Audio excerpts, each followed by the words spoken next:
Good afternoon, Karen Bonifilio, Inner Realms, Outer Journeys. We have a very special guest today, and that is Kim Carey. And I am so excited she's here. I met Kim probably 2016, and she became a lifesaver to me. I've had many readings from her, and I follow her on YouTube. Let me tell you a little bit about her. She is the host and creator of the YouTube channel Intuitiview, which gives political predictions and also offers channeled spiritual messages to give guidance and direction for the viewers.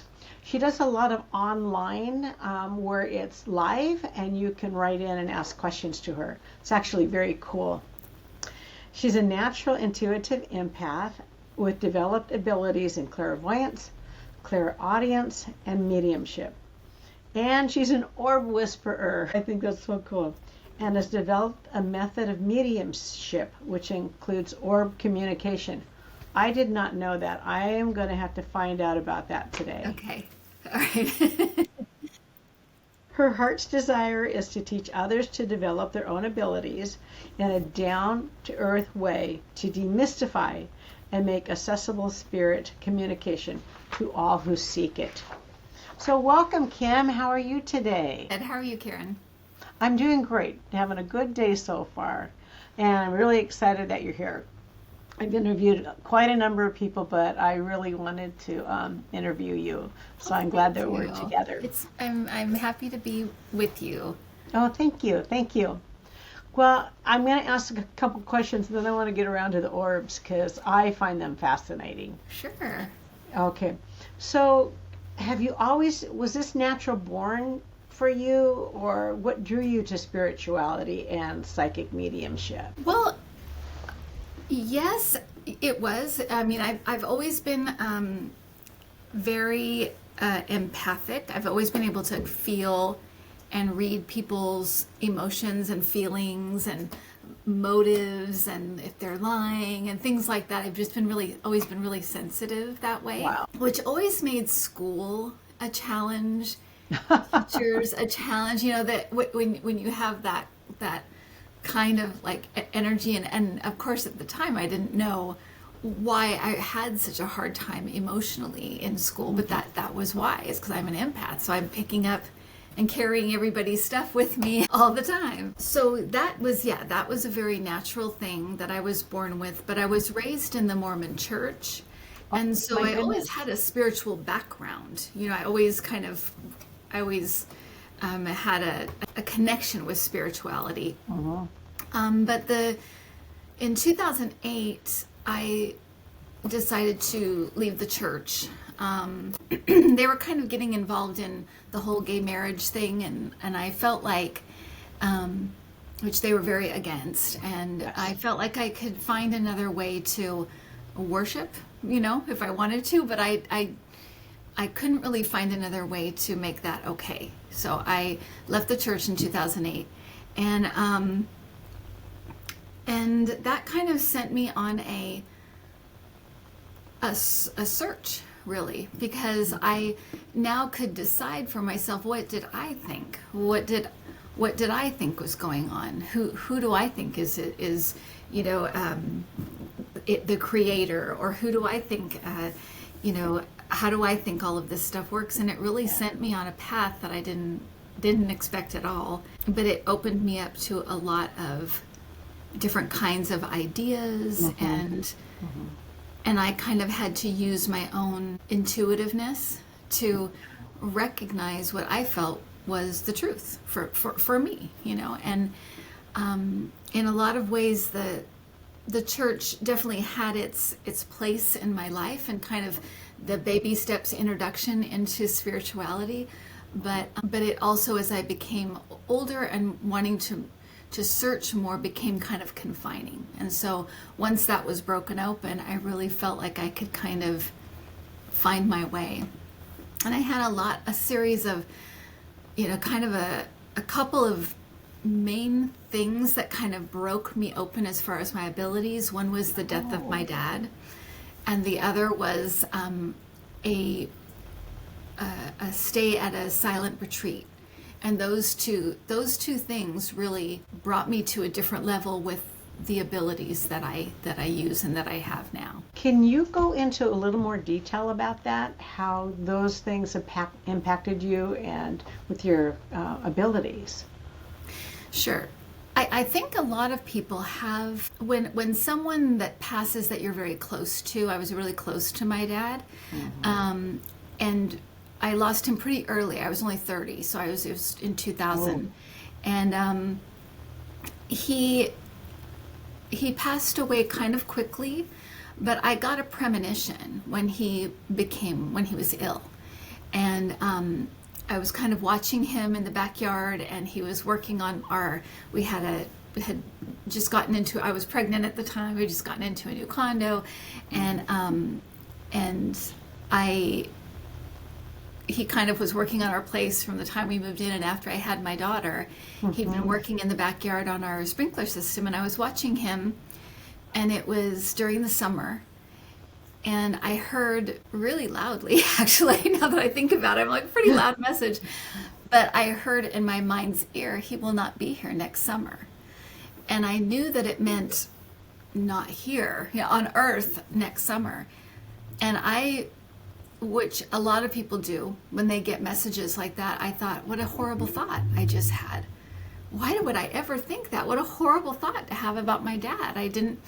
I thought it was me, because it feels like you when you get messages. It feels like your inner dialogue. So, but I just couldn't shake it. And so I held that with me, and what it did for me was it made me really appreciate my dad and appreciate the time with him. Little did I know that fall he would be diagnosed with lung cancer, and by that winter he was gone. And so by next summer he was not there. So yeah, that was exactly the way it happened. And that was kind of the opening. And then when he actually passed, I actually saw him in my bedroom after he passed away. And so there was kind of this series of things that it was cracking me open in a way that was not scary, right? Because it's my dad. So right. It's not a scary way.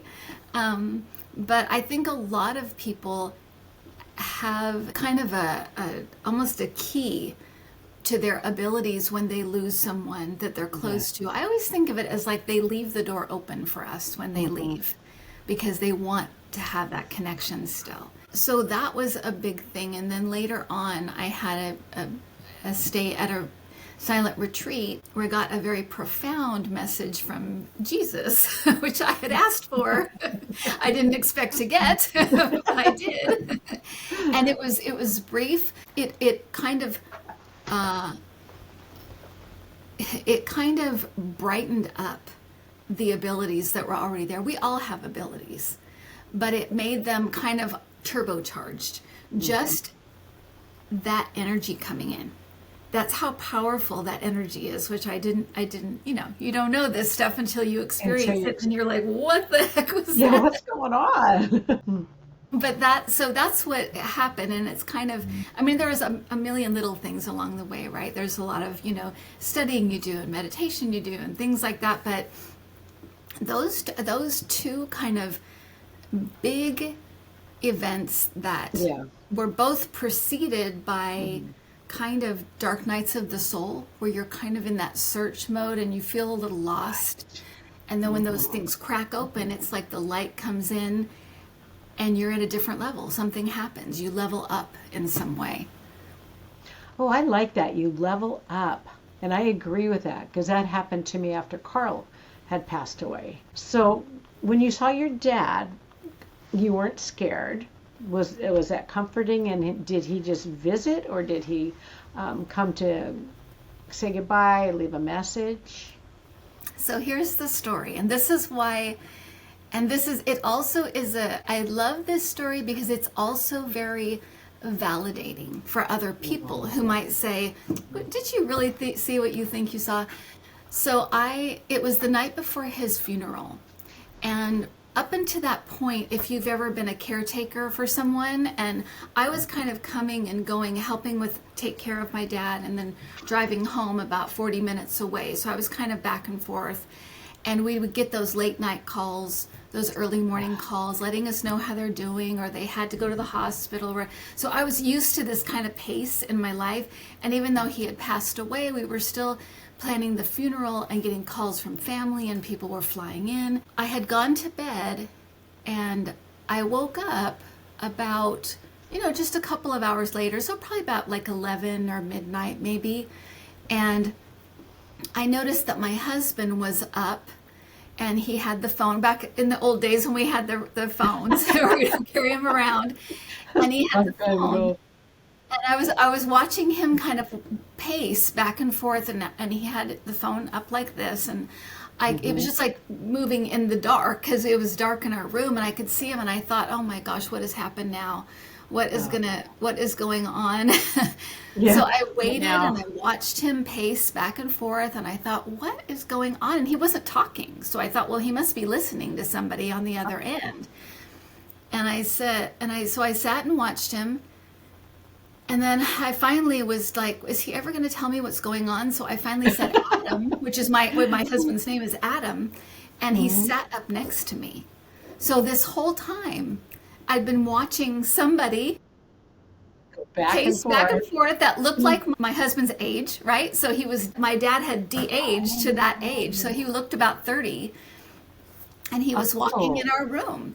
And what I realized, all I could get out when I realized that was, who's that? And I just pointed, and because I'd been watching this person just for a few minutes, just watching them.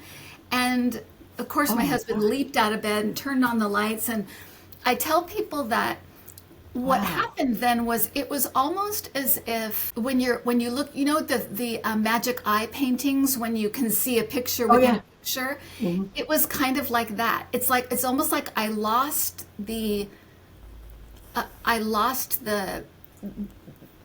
way that I was kind of, I think I was very relaxed, right? Because I had just woken up. So I was in this kind of relaxed, gazy kind of state in the middle of sleep. And when everything kind of came on, the lights came on, everything, it's like I lost it. I lost that gaze.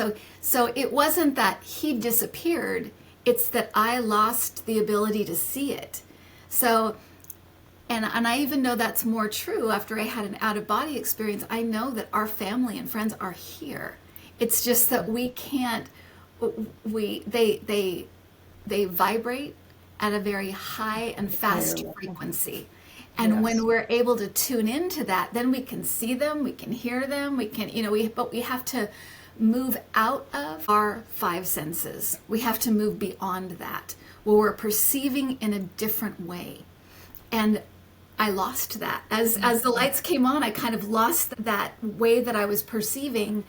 And it was as if he kind of faded, but it was me. It was me fading. It wasn't him. He was still there.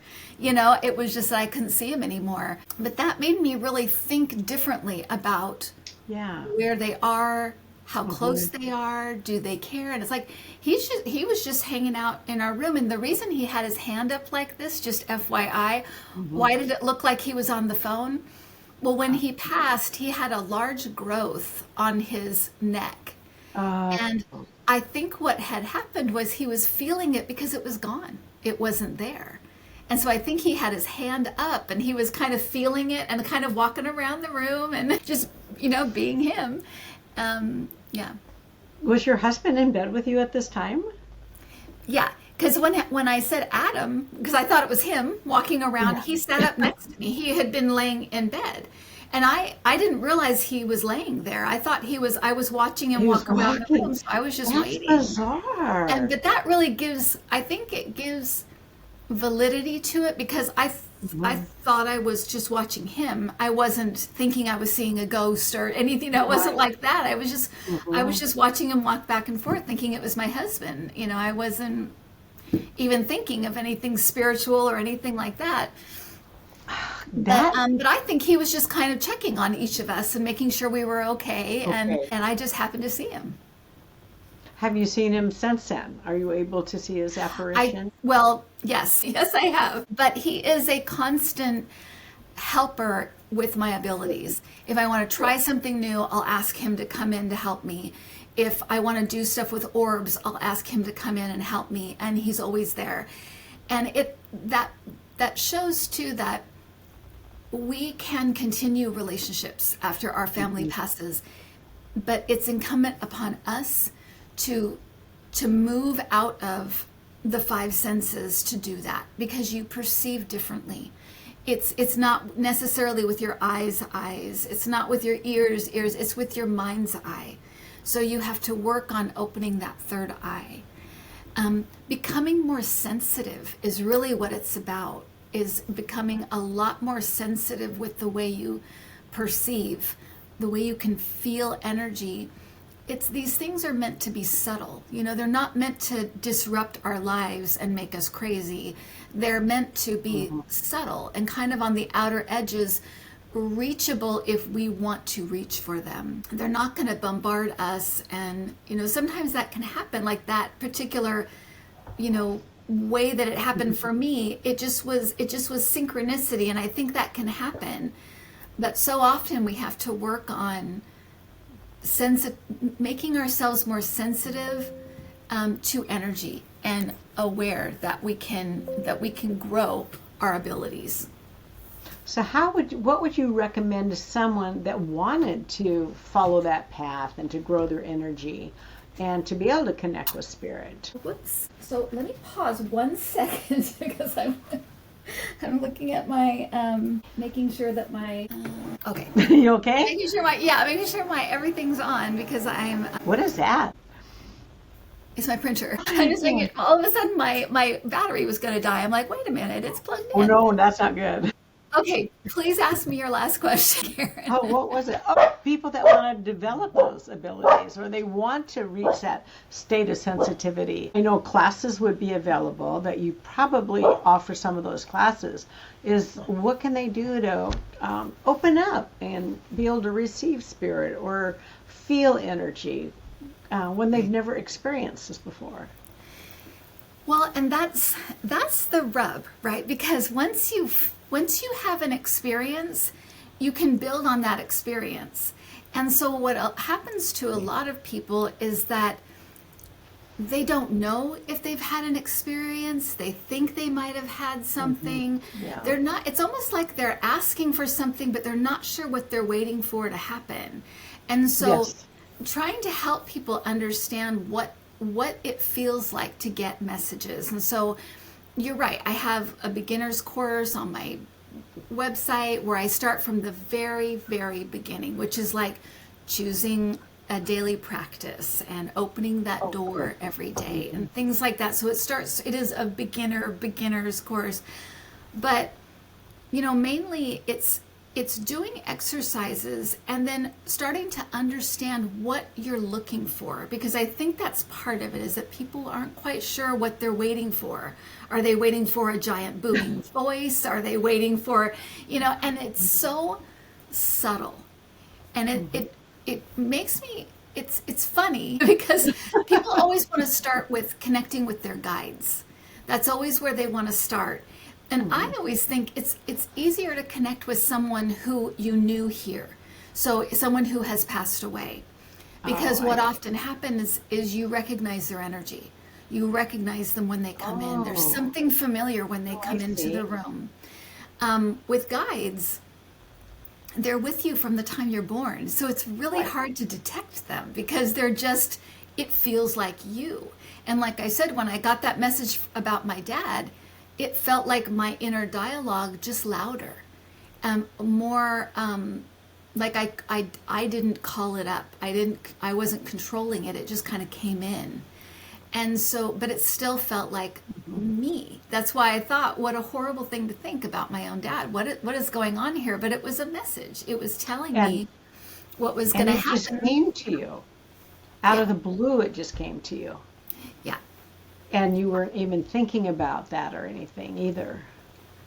No, however, I was in a receptive mode, which again we talk about a lot in classes, because when you're in a receptive mode, you're in the exact mode when I got that message and when I saw my dad in the bedroom, relaxed, calm, not thinking, kind of your thinking is kind of lowered.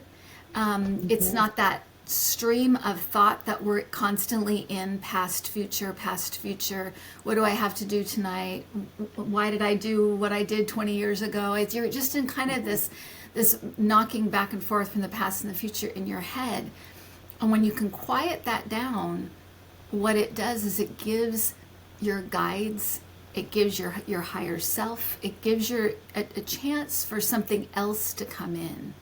And like I said, that stuff is at a different frequency. And so you need to kind of quiet everything down in this realm, in this frequency, in this, this density, to be able to hear that come through. And it's fast and it's subtle.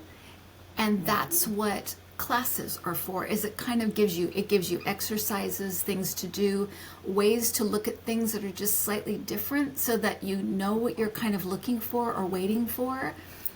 We do, for example, what does it feel like to get a clairvoyant message, right? A message in your mind's eye. In your mind.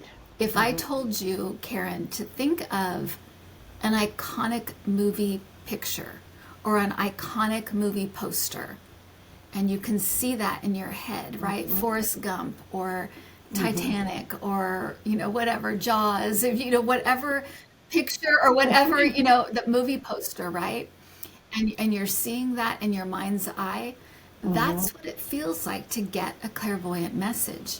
It's in your mind's eye, but it's clear. It's clear. And it also kind of pops in without you asking for it. But that's what it feels like, and that's why it can be confusing. Is it me or is it my guides? Is that me? And that's another thing we work on, is being able to kind of detect the difference, because there is a subtle difference. And mostly the biggest thing is when you get something, or even when you think you got something, trust it. Just trust it. Yes. And if you're not sure if you can trust, just say thank you and leave it at that.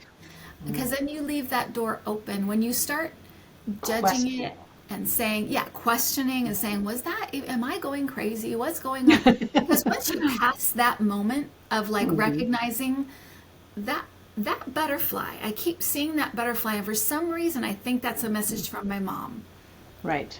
In that moment, you there's something that it's like that for whatever reason, you just think that butterfly is my mom, for whatever reason, and it comes in so clearly in the moment. Once you pass that moment, your brain comes in and tries to protect you. It's the ego. It tries to protect you and say, are you going crazy? You don't want to go crazy. You don't, what is going on? Why would your mother ever be a butterfly? But I know. all this stuff, right? But in that moment, if you go back to the moment, that's when you know. And that's the only place you can know, is in the present moment. Once you're out of the present, you're in the past or the future, you're in your head. And that's not where they are. They're not with your logical mind. That's okay. She's usually very quiet. Reacting. She's usually very quiet. I'm very surprised she's doing this. Maybe she feels your energy. I don't know. Maybe. I've also got a cat sitting here, so maybe it's that. I remember your doggie that you used to have. Little Lucy. Yep. And she came to me in an orb. I got her little face in an orb one time. Yeah. Well, I want to visit orbs, so don't let me forget that. So are you a big proponent for meditation? Sorry, I'm trying to find the dog to pet it. I got one dog here and I can't reach the other one. Sorry. Daddy, I'm going to throw a little food on the floor. How about meditation? Do you recommend that for quieting the mind? For myself, yes. I love meditation. I like silence. I like quiet. I like that. Meditation, silent meditation, is not for everybody. And that's, again, when I do my class, I talk a lot about that, because a lot of people think, well, if I don't like meditating, then I can't work on my abilities, and that, Right. I have to be able to meditate. And really, there are a lot of types of meditation. And if you are not the type who can sit quietly and get your mind to kind of quiet that way, um, I always tell people, then use mindfulness, use things that will bring you to the present moment. So you can use, I use my housework, where I'll just kind of Oh. sit and kind Hmm. of just watch the vacuum go back and forth and just be in the moment vacuuming, right? Not thinking about really anything, just kind of in that flow of what I'm doing. Smell, Hmm. if you're washing dishes, smelling the soap and feeling the water and just being very present with it. That also slows the thinking down. So you're That's present. great. And Yeah. that's when messages can flow in. And before you do your housework, but this is what I do, this is what I'm saying, this before you do your housework or before you garden, any kind of singular activity where you can kind of involve your senses. So cooking or gardening or anything like that. You can use that to And seriously, she never does this ever.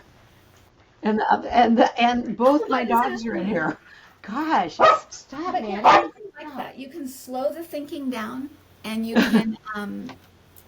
can get messages. Tell your guides, I'm going to be doing my housework. I'm going to be, kind of in a meditative state as I'm going to slow down my thinking. Please help me with X problem, or please give me, tell me what I should be working on today, or give me an Hmm. idea of how I'm doing, or whatever, and just kind of be alert to the feelings you get, alert to um, things you may get during the day. So sorry. That's okay. Can you hear them? They're just so happy. They're wrestling. Kim, people might not know what you are saying about your guides. Can you explain what a guide is? Um, you guys, you crazy kids. I So a think it's you, guide, Kim. I think it's you yeah. that they're all I mean, that's excited about. I'm not kidding. I know it is. It's well, guides. It's all just language, right? I say guides. Some people say they can say angels. They can say higher self. It's basically the spirit part of you that is connected. That's really what we're talking about. And the way I see it is my higher self or my soul is connected to my Right. guides Yes. always. Hmm. And it's the Yes. personality me that gets in the way of that. Because I'm busy, I'm doing stuff all day, and I'm thinking, and I'm involved in the world, and that kind of thing. So I get Hmm. distracted. So when I quiet everything down, it's easier to hear that and feel that connection. And that's really all you're doing, because it's always there. And your guides, I always think of them as kind of the quiet kind of coaches in the background, because they're not Hmm. allowed to make you do something or tell you what to do, but they can but they can guide, they can direct, they can prompt you, they can give you they can help you with solutions, they can help you to see something maybe you're not seeing, or give you a Right. different Hmm. perspective, things like that they can help with, but they respect your free will. You have to be able to make decisions here to learn and Right. to understand cause and effect, and how things affect other things, and how you affect yourself with your thoughts, and other people with your words, and we're learning these things constantly, so they step out of the way for that learning experience, but they also want us to always go the easiest and happiest route. They never want us to go the hard way. They're always Right. aiming and trying to help us to get us to go that way. That's just will teach us what we need to learn, but it's not the most difficult route. They're always trying to get us to go that way. We go the difficult route, and it's fine. It's okay. But their aim is to try to help us, to Right. get to where we want to go and do it in the easiest way possible, because they know this realm is difficult. It's the It most, is I would very say it's the difficult. most difficult realm. It is. And so they know that, and they want to help us to not go through anything that we don't have to go through. That's Right. difficult. Very difficult, but the most growth also. Yeah. In a very short period of time. It feels like forever when we're here, but I know, it's it a is. very short period of time. It really is. Just a blink of the eye. Yeah. Even though we are struggling and trying to maintain and work through. But I'm so pleased that I know about the guides and about all the spiritual helpers that we do have helping us all the time. We have a team. Yeah. And they're there for us and try to nudge us and guide us and get through this life and grow and evolve our souls too. Tell me a little bit about the orbs, because I film the orbs. I don't see different colors like you do. They're usually just white, and there's different sizes, and sometimes they're zooming around, and sometimes they're just kind of floating. Yeah. And I do remember seeing that one video when you had your hands up. And you were telling your family to go this way and Adam's family to go the other way. And there were so many of them. They were just flying all around. Yeah. So I became really fascinated with orbs. And I remember seeing orbs like on like ghost shows and things like that. And they'd show an orb and it would be like scary music, you know. And I would always feel like that's wrong. For some reason, I just knew like they're not scared, not here to be scary. They're here Not at all. to help us, you know, to also what is it? What is going on here? What are we seeing? And one video that I saw, really, it just clicked for me that I'm like, this is miraculous. There was a woman who had lost her son. And she was sitting in his bedroom and they were filming, just a few people were with her and they were filming. And she said, can you come in? And she was calling her son into the room. And here comes this orb, comes in right to her. And then she said, can you come in as a pink orb? And it came in as this bright fuchsia pink. And then she said, can you come in and go to your guitar? And it came in and went right to the guitar. And I thought, that's crazy. Oh, you froze. Kim, are you there? Kim, you're not connected anymore. I don't know if you can hear me. So Kim and I have found out there's a lot of energy going on around us. And she lost internet and my dog's finally settled down. So I think we're going to be able to continue with this now. So we were talking about the boy's orb going to the guitar. I think that's where we left it. Yeah, and so I thought this is miraculous. Why aren't we looking into what is going on here?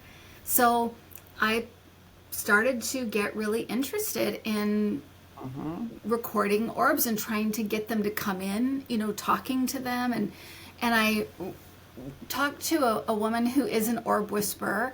Her name's Carey Chapman, and her channel is amazing. You can't believe the stuff that happens on her channel. But she kind of gave me a bunch of tips, and it kind of got me going on how to call in orbs, how to connect with them, how to get them to kind of do certain things. I started to understand what certain colors meant, and that kind of thing. And I thought, and then I was called to do, but my guides were kind of talking to me about doing mediumship, and I've never really thought of myself as a medium. I can do mediumship, but I don't think of myself that way. And they said, and so I was trying to figure out, well, how would this, and then I kept hearing with a twist. So I thought, okay, mediumship with a twist, what is this? And it was going to be mediumship using orbs. And so I took about a year to figure out how to do this.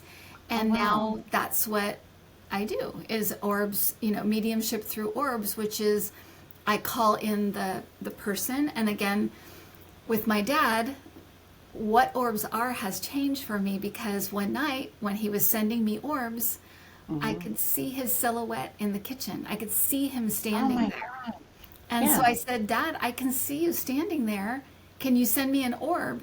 And he put his hands in front of him like this, like in a prayer position, and then Yeah. moved them back and forth like that, and an orb shot out. Oh my gosh. And that's when I realized, oh, if they're people, like people that we know, they're standing there sending out an orb. They aren't the orb. They aren't the person. They're just sending out a piece of their energy, kind of like blowing a kiss. That's what it is? They're sending out their energy? Yes. I always thought these were spirits just flying around. And they can be. So orbs can be spirit guides, angels, pets, in that form. But when it comes to people who have been here and who have a light body, or a spirit body, they're sending out energy. They're sending out a piece of their energy. And so that's what they're doing. And so in a lot of the videos that I do, you can see like energy movement where the person is standing, and then the orbs will shoot out from there. So they're just standing there sending out the orbs. Wow, that is so fascinating for me. And we'll have to get that lady's channel so we can put that up at the end of the video too, so people can look about that. Yeah, it's just Terry Chapman, Teri Chapman, and that's by her name. And she is a photographer, so she does it for photography. She likes to photograph the orbs. Oh. And we're talking, she's on YouTube. Yeah, she's on YouTube. Yeah, just Terry Chapman. As well as you are too. Yeah. Yeah, Intuitiview. And Terry, and so write that down. and so that's basically it. And now they not only answer yes and no questions, but they also send in colors, and they send in sacred geometry to kind of expand their messages my for our family goodness. members. So it's neat. It's really neat. Well, you know what I'm going to be playing with. Exactly. And I am. I want to learn all about this because anybody can do it. Yeah. Well, I take videos of them, and sometimes there are so many of them. Sometimes there are just a few coming in, but I'm fascinated by them. And that's another thing that I learned, Karen, is that you will have nights where you'll have none, and you'll have nights when you'll have a ton. And a lot of it has to do with not only kind of your intention, like what you're wanting from a session, but also it has to do with the atmosphere. If there's a lot of moisture in the air, or if there's been a heater on or a air conditioning on, it can affect them coming in and how long they can kind of last in the air. Because if you see them with your naked eye, they look like little balls of light. Yes. That's what they look like. So you think about anything that might be in the atmosphere can push them down or make it harder for them to come through the air, because they're not giant things. Our cameras illuminate them so they look bigger, but they are like tiny sparks. Oh, really? Through the air, and really They what are they just are little is just sparks. light. Yeah. Oh, wow, Kim. I learned a lot from you. And this has been years, Karen. This is not like overnight I learned all of this. It's been years, kind of treating it like a science experiment. I'll do things over and over and over again to make sure. I treat it very differently than I treat other things, because I'll treat it kind of like a science experiment. Can you do that again? Can you do that again? And they work with me, Can you see them without using an infrared light? Can you just see them with the naked eye? You can, but like I said, they're little sparks, so you can see them. But if you saw them in the air, you may not be able to differentiate them from like dust particles or something. It's when they're tiny. illuminated, that's when you can see. Okay. You can really see their color, and you can see when they're flashing, and you can see different ways that they get you to notice this is an orb. And to me, orbs are, because people are always like, how do you know it's not dust, or how do you know it's not a bug, or whatever. It looks so different, and they respond to what you're asking. You know, it's a call and response thing. So it's not like it's just falling in the air, because a lot of times dust will just kind of, it'll go up and then it'll just kind of fall, and that's really it. But with orbs, they turn and they change direction and they bounce up and down and they do it's like, Yeah. you know. Yeah. But And yeah, they, you can see them with your naked eye, but they're teeny tiny. They're little balls of light. there goes a doggy. Okay, I'm going to be practicing with this tonight, so thank you for that. Yeah, and I Okay. do have a class. I do have a class on orbs. If people want to like know how to do it from the beginning, and how, you know, different experiments you can do and things like that, ways So to we can connect. find the class on your Uh-huh. YouTube on the list there. Okay, good. Intuitiview.com is all my classes are there. Okay, I'm going to be checking that out. Yeah. I really am. Okay, I don't even know where to go from here. Do you come across skeptics when you're doing a reading for people?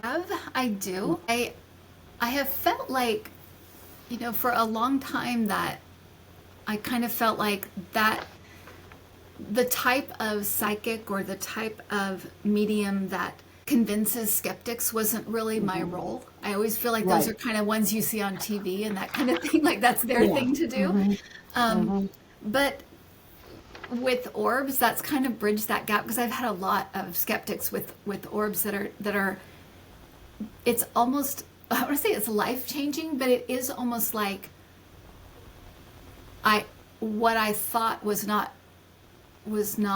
that's not what really is happening here. So it's almost like a completely confusing thing sometimes for people that are convinced there's nothing after this life, and then they see my videos with interactions with orbs, and they have to admit, because they're seeing it with their eyes, right? That's the difference. Right. Is there, you Right. don't have to have hmm abilities to see what I'm doing. You can see it with your eyes, and it's almost like cognitive dissonance in a way, because they're just like, what am hmm I seeing? This is not making any sense. And so it can be that thing to help people get past a certain level of grief, realizing that, oh, my dad is okay. He's there. He's there. I just am not seeing him the way I used to see him. So hmm it can get people past a certain level of grief, and it can also change a skeptic's mind. And when I hmm have skeptics in a reading, like if I'm doing a reading, I find it really, because I'm an empath, I can feel it. I can Feel it. feel their hmm Yeah. hesitancy. I can feel their, I don't know about that. You know, I can feel all of that. So what I usually do is stop hmm the reading and ask them to just, for the next 30 minutes, just pretend that you believe everything I'm saying. Just pretend. Just throw everything aside, and just for the next 30 minutes, pretend you believe everything I'm saying. hmm Once we get off the reading, you can take it apart and you can do whatever you want, but for the 30 minutes we're on together, just pretend Yeah. like you believe everything I'm saying. And usually that will give me enough of an opening that I can continue with the reading at least. hmm Because that wall of doubt and Yeah. that head thing that happens with people when they're when they're fighting themselves, it can be a really strong wall to get through for a reader.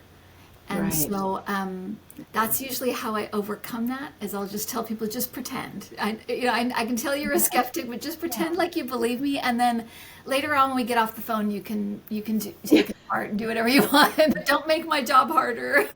Yeah. Yeah. Don't put that wall up between us. Yeah, That's not good. exactly. Yeah.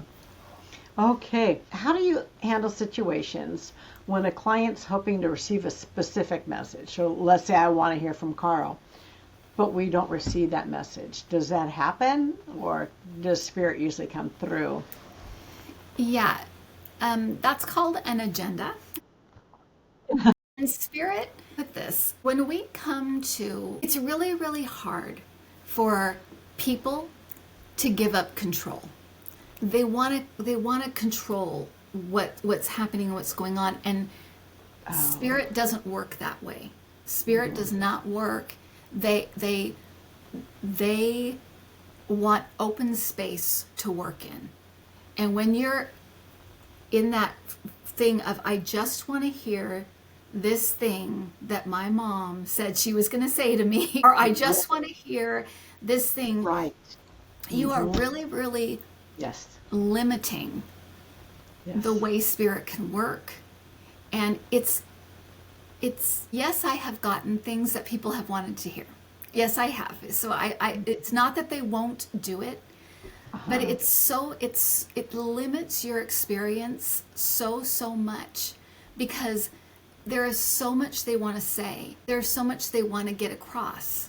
Right. And a lot of times they have their own stuff they want to tell you. I've had moms say things like, I didn't take enough chances in my life. I limited my experience.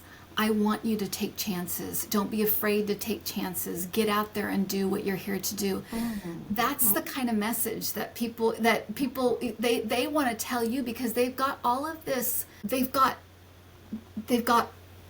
their complete ability to see it all, right? That once they are in that frequency, they have access to the spirit realm. They've got access to the earthly realm. They have got it all. And they have stuff to say. Because they have that full perspective, it's like, oh my gosh, I need to tell my loved one this. And when you're just saying, I just want to hear the thing that my mom said to me when I was when you put that narrow focus in, you're going to miss what they want to tell you. And so I know that it's hard because you want to be convinced, but there has to be that kind of trust with the reader, and that trust with your relative, that you're gonna get the message that you're meant to get. And usually it's so much more than that one little thing that you wanted to hear. It's so much more expansive than that little thing. Exactly.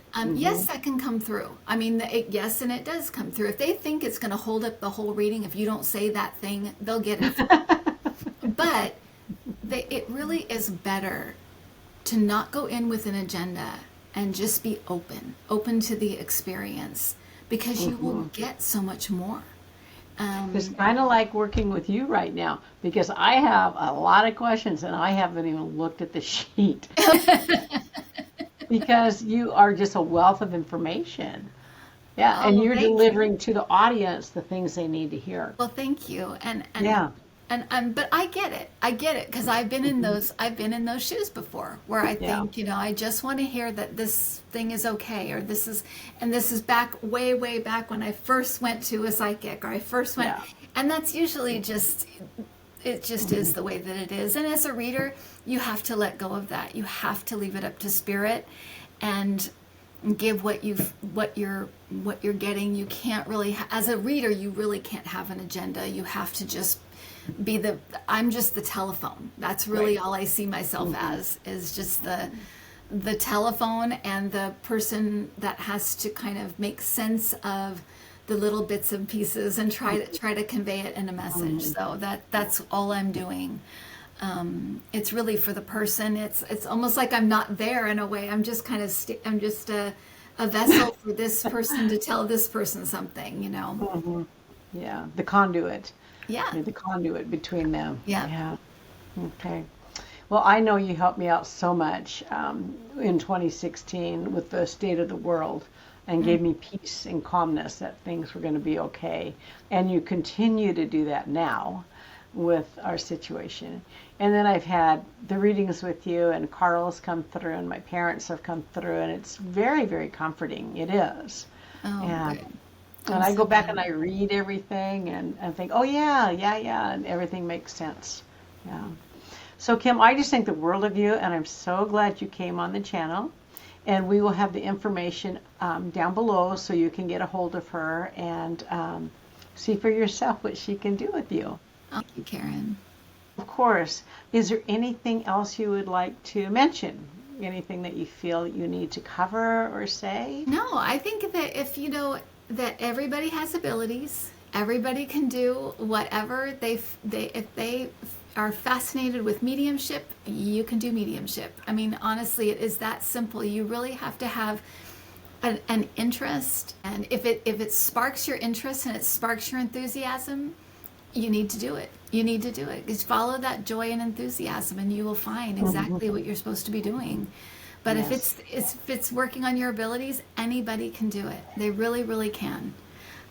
It's just a matter of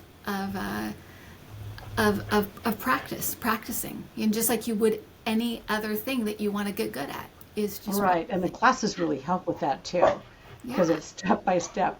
My dogs are back. Well, I won't let them go crazy again. They must really like you, Kim.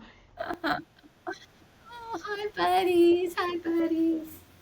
Okay. And your cat's so cool. It's a cat. Yeah, right? Yes, I've got a cat here and a dog outside the door. So, Well, I might have to start closing my door, but I don't know what they'll do. They'll probably bark outside. yeah, probably. Yeah, exactly. Okay. Thank you so much for coming on. Thank you, Karen. Thank you for having Okay. me. Thank you. We'll talk with you later. Okay, thanks. Bye Bye bye. bye.